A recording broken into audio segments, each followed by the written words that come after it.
Welcome back. You're watching Invest Africa. We're still focused on fraud on the continent and how it's affecting doing business in Africa specifically. We're putting the focus right now on the financial services space. And with me is Petrus Maria. He's KPMG's global leader of forensics. And also is Carol McLaughlin. She's, of course, the executive director for the Southern African Fraud Prevention Service. Joining our conversation as well from our Nairobi studios is Habil Olaka. He's the CEO of the Kenyan Bankers Association. Let's pick up on the conversation we were having. We had Petrus Carol highlighting that fraudulent activity most prevalent, one would assume, within the financial services space specifically. There's much incentive for being active in that space. What's your take on just how exposed the financial services space is to fraud?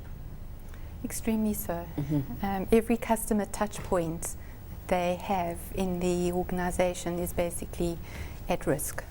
So, you know, the sort of the message we try to put out to organizations is do a fraud upfront check on every single applicant or customer before you engage with that customer. Yeah. Because you need to know who you're dealing with. Well, we've had the Kenyan financial services space falling victim to this in a very big way. And Habil, it was actually scary, the kind of statistic we came across in the insert. $48 million lost to fraud within the East African space specifically. Take us through the status of fraud within banking in Kenya. Yeah, thank you. Sometimes it's difficult to put a finger on the numbers that are normally quoted because most of them are the statistics are not quite actually available, and most of it will be based more or less on estimates. But having said that, I think the magnitude may not be quite something that we can say is not happening. We think we might be in that region in terms of level of exposure to fraud, and so as an industry we have tried to put some things in place to ensure that we mitigate that risk.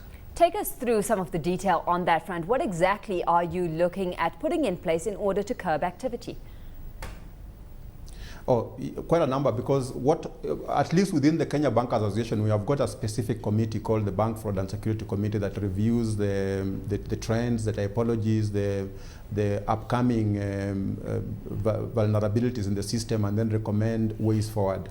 Now, one of the earlier challenges we had was quite a bit of frauds were being committed through the check payment system. And we therefore put a number of procedures in place, like, for example, we put in the value capping mechanism where checks above a given amount will not be routed through the clearinghouse, but will be routed through what you call the real-time gross settlement system, which is less prone to fraud. Now, even with the value capping, we still found that the level of fraud through the check payment system was still on the higher side. So what we did is we came up with what we call the check truncation system, which converts the paper-based check voucher into an electronic equivalent, and the flow of information through the system is through the electronic base, which is less susceptible to fraud by the fraudsters. Now, that seems to be working pretty well. Now, towards the end of last year, another threat that we saw coming in, especially as we are approaching the festivity period, was that quite a bit of our ATMs, the ATM payment system was a target for the fraudsters. So we saw the level of fraud that were going through the ATMs beginning to pick up. And as an industry, we have also come up with a solution. And we are attacking it from two fronts. One is to convert the whole payment system, the ATM payment system, into the more reliable, the so-called the EMV compliant chip and pin payment system. So now that will require an investment both on the infrastructure side and also on the card side. So that some of what's being done over in Kenya. We had African Bank here in South Africa making headlines very recently, Petrus, and that as fraudulent activity took place at the African Bank's Dundee branch, which was as a result of collusion between the bank's agents and then some of its customers as well. We had the company's CEO, Leon Kirkenes, highlighting that fraud emphasized the need for regulators and other parties to look at not only the lenders but also the behavior of customers. Do you think enough is being done from a regulatory perspective? Across Africa, Sorry, Petrus, yeah.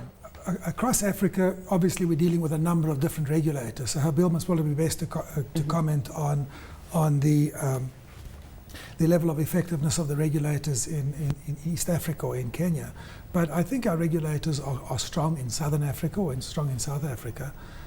The other issue that I'd be very keen to hear from Habil is, giving the African Bank example, are they also finding that in Kenya or East Africa that the most difficult offences to detect are the ones, or to prevent, are the ones where there is collusion between an internal party and a third party? Well, let's take it to Habil and get your comment on that. I mean, what's your experience of fraudulent activity of that regard over in Kenya?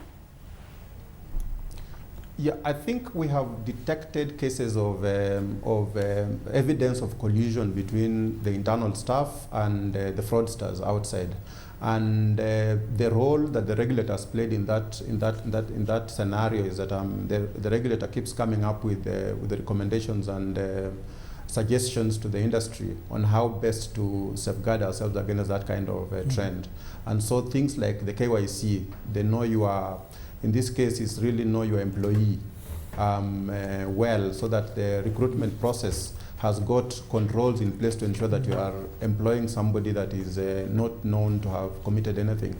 And as an industry, picking up from that, we are beginning to develop what you can loosely call a blacklist of the employees who have been relieved from employment from one member bank, not being able to find employment in another bank and continue with the same trend.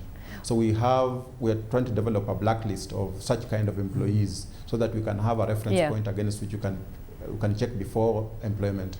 Carol, blacklisting just one option. We had Nedbank Retail Risk Executive Gavin Payne highlighting that they're looking at a total segregation, for example, between credit and sales departments, and sales consultants did not finalize and influence the outcome of a lending deal, for example. So that another way that banks are becoming a little bit more creative in terms of mitigating risk. Most definitely. And what we're also finding, just to Habil's point around the employee, we have an employee database on our database as well, which is coupled to the fraud database. And there, we've got employment screening companies who are also participating and assisting organizations to ensure that they don't employ individuals who have actually been involved in collusion and fraud within the organizations that have dismissed them. That's significantly important in a context where over the July 2012 to December 2012 period, fraud perpetrated by employees increased significantly to 22% from 14% in the previous reporting period. With that, we've come to the end of Invest Africa for this week. A big thanks to my guests, and thank you so much for having joined me. Beatrice Marais is KPMG's global leader for forensic. Carol McLaughlin, in the meantime, is Executive Director for Southern African Fraud Prevention Services. And we had Habil